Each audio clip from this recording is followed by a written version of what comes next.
Olá, sejam todos muito bem-vindos a mais um episódio do CoachCast. E hoje eu estou com a minha querida amiga aqui, a quem eu fiz campanha para ela, inclusive, mas eu conheci bem antes disso, a Cris Monteiro, que ela é uma executiva que largou a roupa de executiva para ir para a vida pública. Cris, seja super bem-vinda. Que honra tê-la aqui no CoachCast.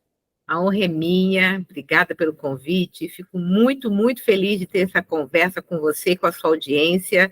Espero poder colaborar, né, com essa historinha minha aí, que é meio peculiar, né, Sérgio? Ah, não, e é uma delícia, né? E a gente, quem conhece a tua trajetória assim um pouquinho mais, né, sabe da dedicação hoje que você está aí, com certeza deve ter sido a mesma coisa enquanto executiva, né? Mas conta lá do início. Só pegando esse gancho, né? A pessoa é a mesma que estava lá antes, está aqui, né? A gente não consegue falar. É incrível, as pessoas, quando falam comigo sobre esse meu novo mundo, essa minha novo momento de vida, eu sou muito entusiasmada, mas acho que vai dentro de mim.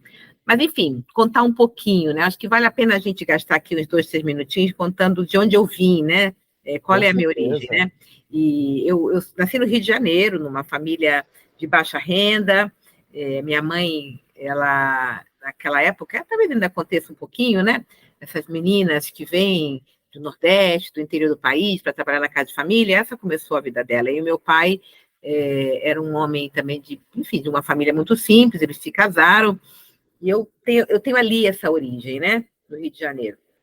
E eu sofri na época, ainda sofro até hoje, de uma condição autoimune de perda de cabelos, e isso determinou muito a minha trajetória, porque me fez ser uma criança estranha, e eu digo que eu tive muita sorte agora, depois de muito tempo passado, que eu tive muita sorte de ter essa condição autoimune. Inclusive, ela ficou muito famosa, acho que o ano passado, no Oscar, quando o Will Smith dá um soco lá no Chris Rock, porque a esposa dele tem Aham. alopecia areata, né? Então, as pessoas começaram a conhecer melhor, porque não é uma condição muito comum. Mas o fato é que ter tido essa situação na minha vida me fez, de novo, né? Você está ali naquele espaço de uma certa dor, de uma certa dificuldade, mas é nesse espacinho, nesse lugarzinho que a gente se encontra, que a gente vai mais adiante, provavelmente, ou certamente, né? Melhor dizendo, encontrar as alegrias. Então, o fato de eu ter tido isso fez com que eu ficasse uma criança muito estudiosa, muito em si mesmada, muito observadora. Eu acho que isso foi muito determinante para o resto da minha vida. Me dediquei muito aos estudos, porque brincava menos. Então, aquilo que parecia e era muito difícil, brotou uma coisa que foi muito legal. Porque o fato de ser tão estudiosa, tão disciplinada, me permitiu conquistar espaços, né, pela dedicação, pelo trabalho, pela disciplina, né? Meu primeiro emprego foi de recepcionista, e com meu salário de recepcionista, eu paguei a minha faculdade, estudava à noite. Caraca, É, olha que maravilha. e é engraçado quando eu lembro, Sérgio, né, como é que as decisões foram tomadas, né? Eu tinha esse emprego ali lá no Rio de Janeiro, ainda no centro do Rio de Janeiro, e eu achava que eu tinha que fazer faculdade, porque isso ia né, me proporcionar melhores condições. Eu não estava errada. Mas onde eu vou fazer? E eu escolhi aquela faculdade que era próxima do meu trabalho, que eu podia trabalhar, sair dali caminhando de faculdade. Então, não era a melhor faculdade do mundo, mas era a que eu podia pagar, era a que estava próxima do meu emprego, e ali eu fui. E tem uma história, eu sou a mulher das histórias. Coisa boa, para isso que serve aqui esse espaço. Eu tenho uma história que eu acho muito boa. Eu estava lá trabalhando no banco como recepcionista, e um dia, eu era recepcionista de um departamento, e um dia apareceram lá duas pessoas, dois homens, que eles eram diferentes de mim e da minha turma, né? E eu perguntei à minha amiga, eu falei assim, quem são essas pessoas? E eles falaram, a mulher, não sei quem são. Mas eu, meio corajosazinha, me aproximei deles e perguntei assim, escuta, o que vocês fazem? Quem são vocês? E eles falaram assim, nós somos auditores. Eu falei, eu não tinha a menor ideia de que era um auditor. Eu falei, o que faz um auditor? A gente revisa os livros, a contabilidade. Eu falei, puxa, o que eu preciso fazer para eu ser auditora? E eles falaram assim, aí você tem que saber muita matemática financeira, muita contabilidade, muitos produtos de banco. E eu não tinha nada disso. E eu voltei para minha mesinha. Bom, estou lá na minha faculdade à noite, Passados uns meses, e começo a fazer um recrutamento para auditores. E naquela época, eu sou das antigas, estavam os cartazes colados assim nas paredes, né? Eu falei, nossa, é aquilo que aqueles caras bacanas fazem, vou me inscrever. E me inscrevi no processo seletivo, fiz todos os processos e tal, e acabei sendo recrutada para trainee de auditoria. Isso foi em 1981, ou seja... Caramba! Lá se vai tempo, né? Direto do túnel do tempo. Do túnel do tempo. E na época eu passei para várias dessas empresas, porque elas faziam processo de recrutamento mais ou menos juntas, né? E eu tive que escolher para qual ir. E como é que eu tomei a decisão? A que pagava mais.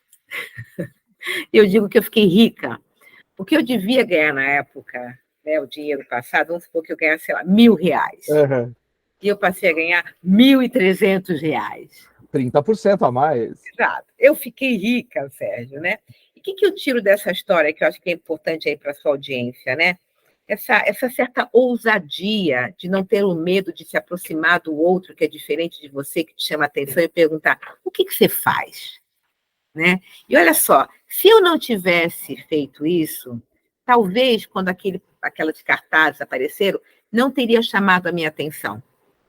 Mas, né, essa minha curiosidade, né, essa minha, como eu disse, essa ousadia de ir lá me aproximar e perguntar, né? Então, isso é uma coisa que eu gosto de contar, porque, assim, seja ousado, né? Vai lá, pergunta. E se eu penso na minha carreira, que foram cheias de altos e baixos, muitas das vezes onde eu estava lá no baixo, o que me fazia, talvez, voltar para a superfície era justamente essa curiosidade, falar, puxa, o que está acontecendo aqui? Deixa eu conversar com essa pessoa. Ah, estou vendo aqui um processo de recrutamento, será que é para mim? Mesmo que não seja, eu vou lá.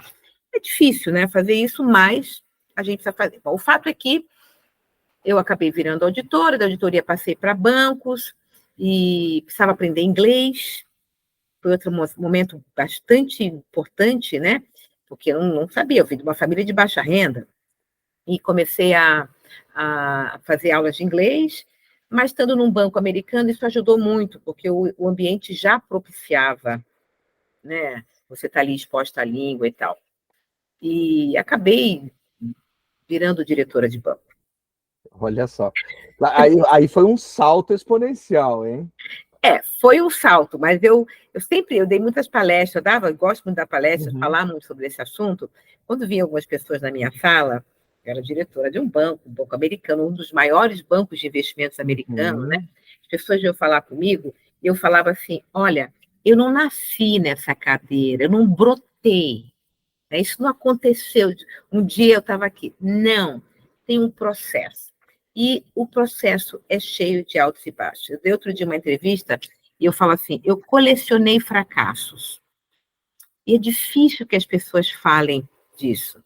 Mas não existe ninguém bem-sucedido neste planeta, ou se existirem outros planetas com pessoas bem-sucedidas que não tenham fracassado. Pelo menos uma vez, eu acho que uma vez é pouco. Eu tive muitos fracassos. Eu desejei posições que eu não ganhei. Eu quis projetos que eu não consegui. Eu fui demitida 2 vezes. Eu tentei uma promoção, que é a promoção provavelmente mais importante da minha vida, que não veio quando eu desejei, quando eu achei que merecia, porque trabalhei, entreguei, e aquela promoção não veio. Ou seja, todos vamos fracassar. Todos vamos ter momentos muito difíceis na nossa carreira. Eu acho que há não sei se uma distinção, ou não sei se também conselho, mas o mais importante é, não deixe que o fracasso te defina. Então, nenhum desses fracassos em que eu mencionei para você, e pode, se a gente ficar conversando algumas horas, vai encontrar outros tantos, que ele te defina. Existe uma dor, sim, no momento do fracasso. Uma desilusão, uma frustração, raiva, todas essas emoções vieram para mim e vêm para todos nós que vivemos momentos que são aqueles que a gente não quer que eles aconteçam. Mas é ali que a gente tem que ficar. Sentadinho naquele lugar, refletindo, e ali é a construção para que a gente se levante, né? Para que a gente siga em frente. Tem uma frase do Churchill que diz que o sucesso é você ir de fracasso em fracasso sem perder o entusiasmo. Boa, muito bem. Grande Churchill, né? Seria um cara brilhante na atualidade, né? Porque ele era Nossa, muito bom, né? muito Bem lembrado. E olha só, Cris, que interessante isso que você me falou. Eu anotei 4 pontos principais aqui que eu acredito sejam bons pilares da sua trajetória: estudo, curiosidade, né? Humildade e aprendizado constante, né? O estudo e o aprendizado, eles são diferentes, né? Porque estudo é o estudo formal, o aprendizado é o que você fez com tudo isso, né? E onde te trouxe, né? Excelentes pontos. Né? Eu estudo, eu realmente fui uma menina, uma moça e uma jovem adulta na faculdade, depois eu fiz uma pós-graduação muito estudiosa, muito dedicada, enfim, eu estudava nos tempos livres, né, porque trabalhava, estudei à noite, então era o final de semana, e é o começo da nossa carreira, né? É o momento onde você tem que investir muito no seu conhecimento técnico. Você precisa dizer o que veio, né? O que você consegue fazer. E, de novo, quem estiver nos assistindo, estiver naquele momento da carreira que está começando, é isso mesmo. Tem um investimento importante de tempo no seu estudo formal, né? Curiosidade. Muito curiosa, fui sempre muito curiosa, muito dessa coisa de ficar ouvindo, perguntando, entendendo, olhava pessoas que eram diferentes de mim e que falavam, por que é diferente de mim? O que essa pessoa tem que eu não tenho? Né? Uhum. Eu vou falar um parênteses rápido, uma vez eu usei essa palavra com um chefe argentino e ele falou, não, essa palavra é muito ruim. Eu sempre fui muito ambiciosa. E um dia eu falei sobre isso, ele falou, não, não fale isso, ser ambiciosa é ruim. E eu não sei, provavelmente, que eu estava falando, ele falava português, mas talvez a expressão ambiciosa no espanhol tenha uma conotação negativa. Eu não tenho mais medo de dizer que eu era uma mulher ambiciosa, né? E a minha ambição não fez com que eu fosse uma mulher traidora ou que fizesse coisas ruins. É ambição para mim. Eu queria sair de onde eu estava, eu queria conseguir coisas novas, eu queria conquistar espaços. E a ambição, ela foi um motor, foi um combustível para que eu conseguisse as minhas coisas, né? Você falou de aprendizado constante, e Uhum. aí Hoje chamam de lifelong learner. lifelong learning. Exatamente. Que é você observar, né? E óbvio, né? Hoje eu estou no momento da minha vida, eu estou com 61 anos, então eu tenho toda uma trajetória que eu consigo olhar para trás e trazer para o momento presente, né, o que aconteceu? Eu já vivi isso. Puxa, eu já vivi isso antes. Como foi que eu me virei? Puxa, eu fiz errado naquela época. Como eu posso fazer diferente agora? E eu continuo cometendo erros. Somos seres humanos, hein, Né? Cris? Tem outra frase que eu gosto muito da Eleanor Roosevelt. Uhum. Ela fala, e aqui vai para sua audiência: aprenda com os erros dos outros. A vida é muito curta para que você faça todos os erros possíveis. Sabe? Muito bom. A gente tem que olhar para o erro do outro. Enfim, eu aprendo com o erro dos outros, aprendo com os meus erros, e eu gosto muito de pensar na minha trajetória, olhar e até trazer para o momento presente, né? E ver o que eu posso traduzir dessas situações e colocar agora. Mas os seus 4 pontos foram muito Que bem bacana. capturados. Excelente. E essa questão da ambição que você falou, nós não somos nada sem ambição. Claro, ambição, talvez na conotação que ele entendeu, era ganância, que é diferente, são palavras completamente opostas no meu entender. Ganancioso é quem não tem limites para atingir sua ambição. Me corrija se eu estiver errado, porque aquela pessoa gananciosa, ela acaba até fazendo coisas que não deveria, mas a ambição não, é bom ambicionar alguma coisa, né? Olha só, eu ambiciono ter um programa aqui que faça sentido na vida das pessoas, e que isso, claro, eu quero ser reconhecido como um bom programa, quero, porque eu trago pessoas boas aqui para isso, então eu acho que é mais nesse aspecto, né? Não, você é ótimo, né? Como você é bom. Obrigado, vindo de você esse elogio, eu fico enaltecido aqui. Você é muito bom, eu assisto você. Você é um cara incrível. Você consegue traduzir aí, ó, melhor do que eu. Claro, é sua profissão, mas você está traduzindo muito bem o que a nossa conversa aqui é verdade. E a ganância, né, tem uma falta de ética. A ambição não necessariamente, né? Você falou, ambiciono alguma coisa diferente. Eu sempre fui essa pessoa, e ainda sou. Legal. Né? Ambiciono coisas novas. Que coisa boa. E o interessante, isso eu sempre falo para alguns coaches que eu atendo nas suas carreiras, falo, seja egoísta com a sua carreira. e a sua carreira é sua. Então, tome cuidado na empresa, lógico, dentro de um padrão ético, sempre fazendo as coisas certas, mas seja egoísta. Tome cuidado com isso, porque se você não for egoísta, alguém vai ser com a carreira dele e vai além de você. Muito bom, Cris, é incrível. A Cris é incrível também, gente. Vocês não sabem como é estar na presença dela. Eu conheci ela uns 5 anos atrás, salvo engano, quando ela foi dar uma palestra, e aí assisti a palestra sobre diversidade. Eu lembro como a memória ainda está boa, Cris. Eu lembro, você trouxe temáticas assim muito interessantes. Como foi lidar com a diversidade? Porque você, em 81, começou no mercado de trabalho. Se hoje ainda nós temos aí um problema da mulher no mercado de trabalho, a gente sabe que não é ainda o ideal, está longe do ideal, né, nas posições de liderança, e você chegou numa posição. Como foi isso? Não, essa é uma pergunta que me fazem, e cada vez que eu respondo, um sentimento diferente, uma emoção diferente aparece no meu corpo, no meu sistema, né? Eu digo que eu consegui posições de destaque como mulher numa época onde essa discussão sobre a mulher nos espaços de poder não existia. Então, por exemplo, eu contei que quando eu passei para a empresa de auditoria, eu escolhi a que pagava mais. Não havia alguém que me orientasse, que me aconselhasse. Olha, não é só o salário, veja que empresa é essa. Eu dei sorte porque era uma boa empresa e me ajudou muito na minha carreira, mas não existia esse tipo de discussão, particularmente com uma mulher. Eu era uma jovem mulher, começando a carreira.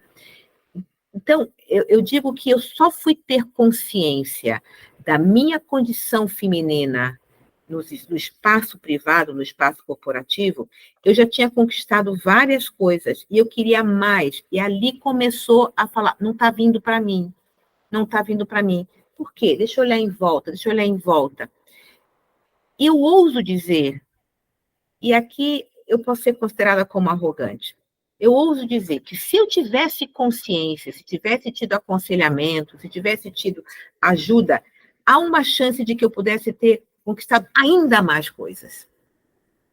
Mas isso não importa, porque eu estou satisfeita com o que eu conquistei, está tudo certo, é apenas uma reflexão. Então, eu tive muitas dificuldades por ser mulher, mas eu acho que uma dificuldade maior ainda foi o nível da minha inconsciência num momento da minha carreira, onde eu não sabia o que estava acontecendo comigo por eu ser mulher. Então, você falou muito bem, a gente já discute sobre isso. Eu hoje mentoro mulheres, eu tenho mulheres que me procuram, que eu aconselho, eu estou disponível para um monte de gente, eu me coloco disponível, venha conversar comigo, porque eu tenho uma experiência para retribuir, para devolver para a sociedade. Então, não existia isso. Hoje existe, mas ainda estamos longe do lugar que a gente quer. A palestra que eu dou, quando você me conheceu, eu mostrava algumas situações, né, do que é ser mulher. Então, não se espera que uma mulher seja diretora. Ela está ali para escrever no quadro, porque tem uma letra melhor, por exemplo, né? Não está sendo considerada, é interrompida, ela fala uma coisa, alguém vai lá, explica de novo o que ela já falou, e uma série de outras circunstâncias estão acontecendo, né? Mas eu acho que a gente está progredindo, Sérgio, a gente vem falando. A estrada que eu estou deixando para essas jovens mulheres, ou mesmo mulheres que já estão, né, na minha faixa etária, mas que ainda estão no mercado corporativo, ou nos hospitais, ou nas academias de polícia, seja lá onde elas escolherem estar, ela está um pouquinho mais pavimentada. Sim, sem dúvida. Eu postei semana passada uma pesquisa que saiu das empresas listadas em bolsa, as que são comandadas por mulheres tiveram os melhores resultados. Parabéns para vocês. Porque, sabe uma coisa que é muito importante? Essa história de diversidade, ela não é, as empresas não têm que ter diversidade porque é legal, bacana, é cool, é bom para os negócios. Tem uma pesquisa da McKinsey, da consultoria McKinsey, que diz que as empresas que têm diversidade de gênero no seu corpo de direção, né, no seu management team, são 21% mais produtivas.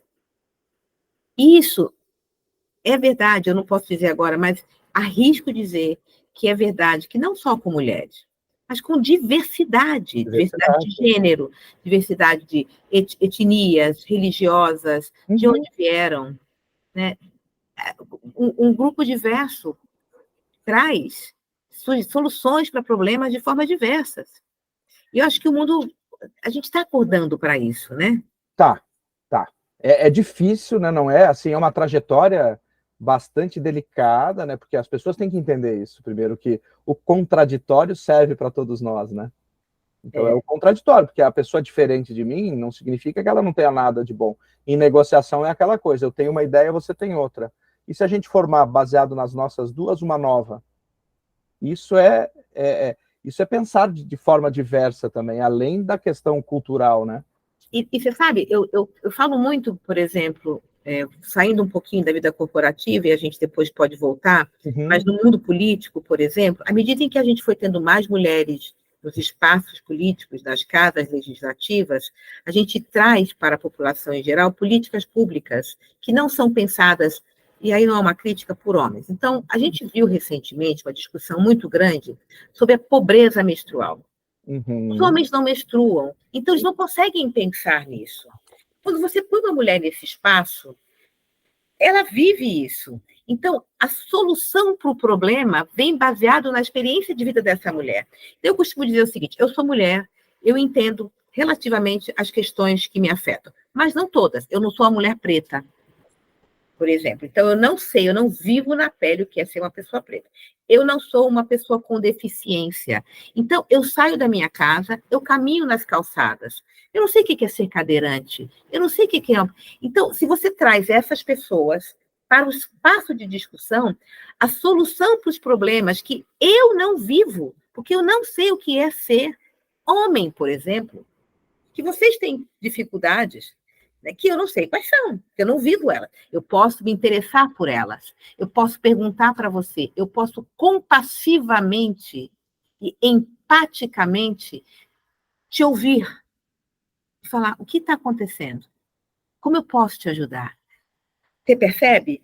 E essa é a beleza de trazer pessoas diferentes para os espaços, porque nós vivemos experiências, situações que nós temos. E se você me ouve, né, de forma empática e fala, qual é a tua questão? As soluções virão. Então, hoje a gente tem políticas públicas, por exemplo, eu, como não sei o que é ser cadeirante, eu entro no restaurante, não estou nem aí se tem uma rampa ou não. Se você é cadeirante, você vai falar, eu não consigo entrar nesse lugar. Você é mulher e vive uma questão de pobreza menstrual, tá aqui. Então, as políticas públicas, elas passam a ser voltadas para essa população. E a mesma forma nas empresas, porque começa lá, uma empresa que faz produtos, né? Produtos, seja quais for. As pessoas estão lá, elas sabem, olha, eu uso isso, e isso não está funcionando para mim. Então, a diversidade, ela é bom para os negócios. É bom para o mundo. Muito bom isso aí. Inclusive, o episódio, se eu não me engano, é o episódio anterior, eu acho que eu te mandei até, é com a Neivia Justa. Neivia Justa. A Neivia é uma defensora disso, e ela colocou uma frase lá para mim que eu gostei muito. Ela falou o seguinte, coloque mulheres no comando, que a diversidade vai vir junto. E eu até concordei com ela. Realmente é um começo, né? É alguma forma de fazer isso, porque, de fato, a mulher tem um pensamento diferente, né? Sem dúvida alguma. E a Neiva tem razão, porque eu, no banco, eu me lembro que eu tinha uma época, meu time, eu tinha mais mulheres do que homens. E uma das moças foi fazer outra coisa e tal, e o meu chefe falou assim, contrate um homem. Não, ele foi querido, porque ele falou assim, você também precisa de diversidade. É verdade. Sabe? Desse aspecto, sim. Era um chefe querido. Ou seja, também não adianta eu ter um time só de mulheres. Isso. Né? Isso é fantástico, Cris. Esses dias um coach falou para mim assim, nossa, nós somos era da área de tecnologia, somos em 10 homens aqui, ainda bem que agora contrataram 2 mulheres. Eu falei, que bacana que você está pensando isso. E, inclusive, uma mulher para chefiá-lo. E isso foi legal. Isso é muito legal, por exemplo, a minha carreira, como eu falei, eu comecei numa década que muitos de nós aqui, muitos de vocês que estão nos ouvindo, nem sabem de que década é essa, década de 80, né? Eu só tive chefes homens. Então, é muito curioso eu pensar, e aquilo era o normal. Eu não questionava isso. Eu gosto muito de lembrar de como é que eu era, como eu pensava. Sabe, para mim, voltar nesse momento é uma construção do lifelong journey, lifelong learning, né? De você, eu estar revisando a minha carreira, revisando a história da minha vida e revivendo e reaprendendo com ela. É um exercício que eu amo fazer. Isso que a gente está fazendo aqui agora, para mim, né, quando eu penso que eu estou contando, eu estou reaprendendo e ressignificando a minha história. Uhum. Então, é Que legal, que legal. E que bom que você está aqui nesse momento, ressignificando tudo isso aí. E você falando também, quando eu lembro de algumas coisas que eu fiz há 20 anos atrás, é que eu me envergonho hoje, mas foi um aprendizado. Eu me envergonho, eu falei, gente, como eu era infantil nisso aqui, como eu não tinha visão das coisas. Mas aí só consegue fazer essa reflexão quem está melhorando o tempo todo, né? Exato. Que está analisando, está olhando, está recontando a tua história, né? Que bacana que você está, né, tendo essa consciência e está tendo a coragem, que isso é importante, de falar aqui para todo mundo o que você acabou de falar para mim, né? Ou quantos aprendizados, hein, Cris? Não é para todo mundo, não é para qualquer um. A gente lê esse nosso diário do passado, né? Esse diário de bordo mental que a gente tem, né? Que é um exercício que eu falo para muitos coaches, faça um diário de bordo diário para você ver o que você está melhorando. É uma forma de medir, né? Peter Drucker já falava isso, né? Tudo que você pode medir, você consegue melhorar. Exatamente. Se você não mede, não melhora. Não melhora. Muito bom. Agora, nesses minutos finais, vamos falar desta vida pública? Como foi essa transição, esse desejo? Então, eu sempre fui aquela pessoa que, como vários de nós, nunca, em tempo algum, me interessei por política, sempre achei que a política era um lugar de pessoas que eu não queria estar me relacionando com elas, né? A política tem essa percepção de pessoas que não são muito honestas, de que são corruptas, e essa era a minha percepção. E minha vida como cidadã sempre foi aquela que, no caminho da urna, eu perguntava para alguém, pegava um santinho, votava e dava o meu voto. Em determinado momento da nossa vida política, né, a partir de 2013, começaram os protestos, as questões de corrupção, aquilo entrou no meu sistema. E eu comecei a ficar interessada pelo que estava acontecendo com o país. E brotou em mim um desejo.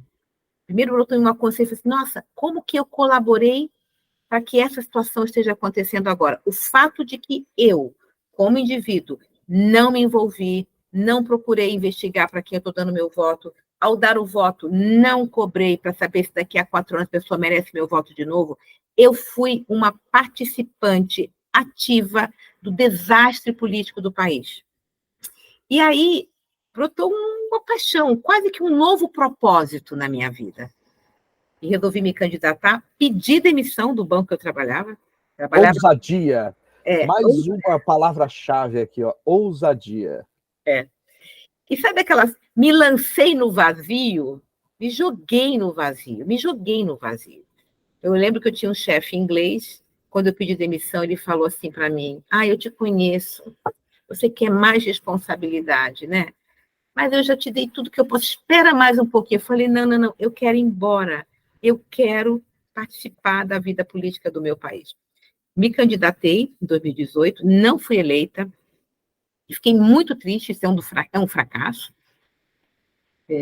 Precisei do ano seguinte, 2019, ficar ali lambendo as minhas feridas, passei a viajar, já não ia voltar mesmo para o banco, alguns bancos me procuraram, eu falei, não quero, não sei o que eu vou fazer. Eu não sabia o que eu queria fazer, o que eu ia fazer da minha vida. Você tirou o seu sabático. Tirei meu sabático, né?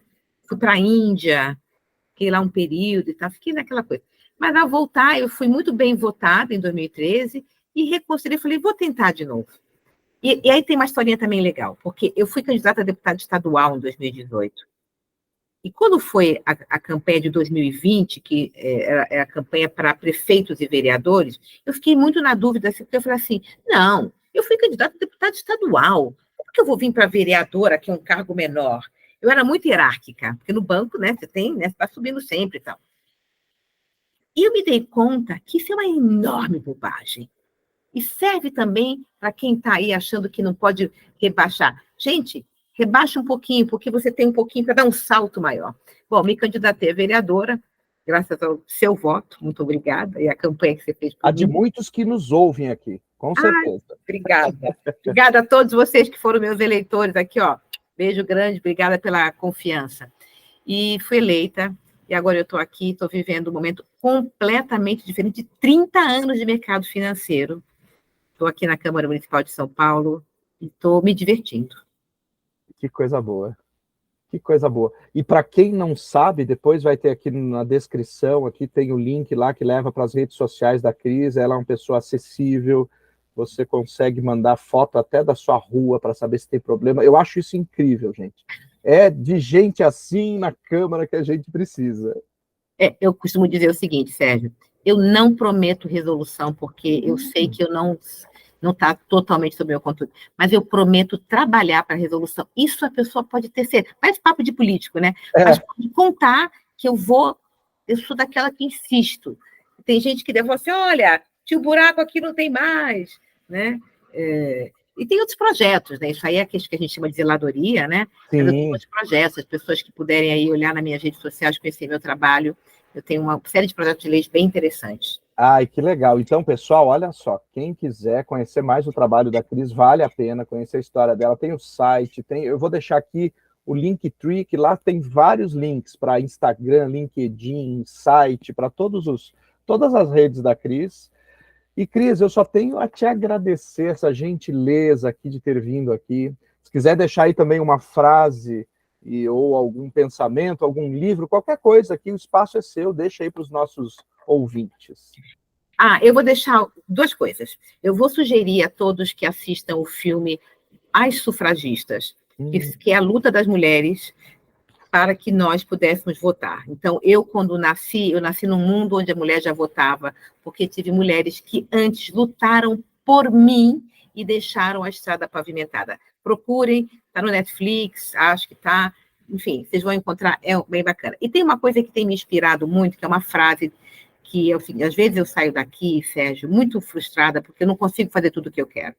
E um dia eu estava caminhando e estava um cartaz e tinha a seguinte frase: às vezes o que você faz é uma gota no oceano, mas o oceano seria menor sem a sua gota.